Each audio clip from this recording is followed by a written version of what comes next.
Iran और Israel के बीच शुरू हुई जंग अभी थमने का नाम नहीं ले रही है। ईरान पर अमेरिका और इजरायल के संयुक्त हमले जारी हैं। वहीं ईरान भी लगातार इजरायल और अमेरिका के ठिकानों को तबाह करने में जुटा हुआ है। अमेरिका अपनी धौंस और विदेश नीति को लेकर कटघरे में है। डोनाल्ड ट्रंप ने ईरान को खतरनाक बताते हुए उसके परमाणु ठिकानों को नेस्तनाबूद करने के लिए बीते साल भी सैन्य कार्रवाई की थी। बीते 28 फरवरी से शुरू हुए हिंसक संघर्ष में अमेरिकी सेना ने इजरायल के साथ मिलकर ईरान के ठिकानों पर बम बरसाए। इस कार्रवाई में ईरान के सर्वोच्च नेता खामेनेई, उनके करीबी लारिजानी समेत कई शीर्ष सैन्य कमांडर मारे गए। अंतर्राष्ट्रीय मीडिया रिपोर्ट के मुताबिक ईरान में अब तक 1440 से अधिक मौतें हुई हैं। वहीं 18,400 से अधिक लोग घायल हुए हैं। इस टकराव के कारण वैश्विक तनाव भी बढ़ गया है। कई देशों में इस युद्ध का असर देखा जा रहा है, लेकिन पश्चिम एशिया की उथल-पुथल के बीच अमेरिकी राष्ट्रपति डोनाल्ड ट्रंप भी कटघरे में हैं। ताजा घटनाक्रम में अमेरिकी प्रशासन के शीर्ष अधिकारी जो केंट ने चौंकाने वाले बयान दिए हैं। उन्होंने कहा है कि ट्रंप इजरायल के दबाव में आकर ईरान पर हमले कर रहे हैं। आतंकवादी घटनाओं पर नकेल कसने वाली एजेंसी के पूर्व निदेशक जो केंट ने बुधवार को दावा किया कि उन्हें और अन्य वरिष्ठ अधिकारियों को ईरान के युद्ध से जुड़ी चिंताओं को राष्ट्रपति डोनाल्ड ट्रंप के साथ साझा करने की अनुमति नहीं मिली। उन्होंने कहा कि राष्ट्रपति ट्रंप ने ईरान पर हमला करने का निर्णय लेते समय सलाहकारों के एक छोटे समूह पर भरोसा किया। इजरायल ने ट्रंप पर कार्रवाई करने का दबाव डाला।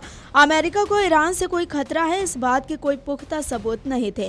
केंट ने टकर कार्लसन के शो में पश्चिम एशिया की मौजूदा स्थिति पर चर्चा के दौरान बताया कि ईरान में सैन्य कार्रवाई और महत्वपूर्ण निर्णय लेने वाले कई अधिकारियों को राष्ट्रपति के सामने अपनी राय व्यक्त करने की अनुमति नहीं मिली। हवाई हमले से पहले इस मुद्दे पर कोई ठोस और खुली चर्चा तक नहीं हुई। बकौल केंट, मैंने इस्तीफा देने का फैसला तब किया जब ये स्पष्ट हो गया कि उनकी चिंताओं को नजरअंदाज किया जाएगा। मैं जानता हूं कि युद्ध का ये रास्ता कारगर नहीं है। मेरी अंतरात्मा की आवाज है कि मुझे ऐसी कार्रवाई का हिस्सा नहीं बनना।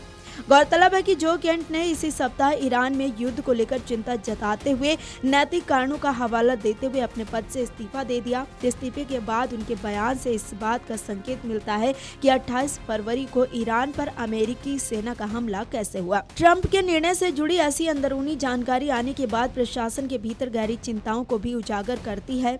दरअसल अमेरिका के राष्ट्रीय आतंकवाद विरोधी केंद्र के प्रमुख के रूप में केंट पर आतंकवादी खतरों का विश्लेषण और खतरों का पता लगाने की जिम्मेदारी थी। इनका दफ्तर राष्ट्रीय खुफिया निदेशक तुलसी गबार्ड के तहत काम करता है। केंट के इस्तीफे के प्रकरण में गबार्ड ने कहा, ईरान से खतरा है या नहीं, ये तय करना केवल ट्रंप का काम था।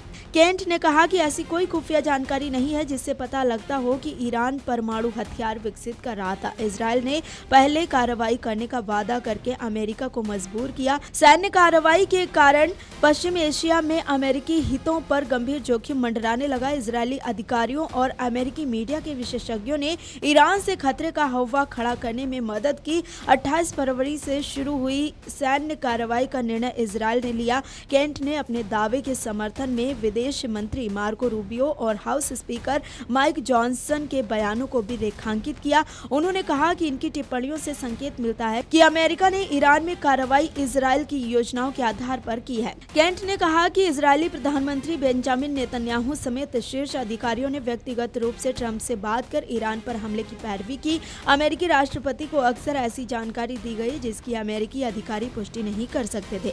बकौल केंट, जब वे इजरायली अधिकारियों की बातें सुनते थे तो वे अमेरिकी खुफिया चैनलों से मेल नहीं खाती थी। हालांकि इस्तीफे के बाद जो केंट के चौंकाने वाले दावों को यहूदी समूहों ने यहूदी विरोधी बताया है।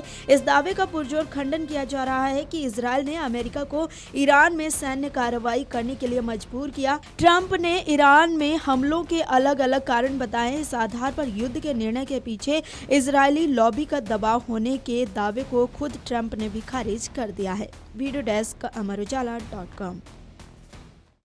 अगर आप ये वीडियो YouTube पर देख रहे हैं तो हमारे चैनल को सब्सक्राइब कर बेल आइकन दबाएं और Facebook पर देख रहे हैं तो हमारे पेज को लाइक करें।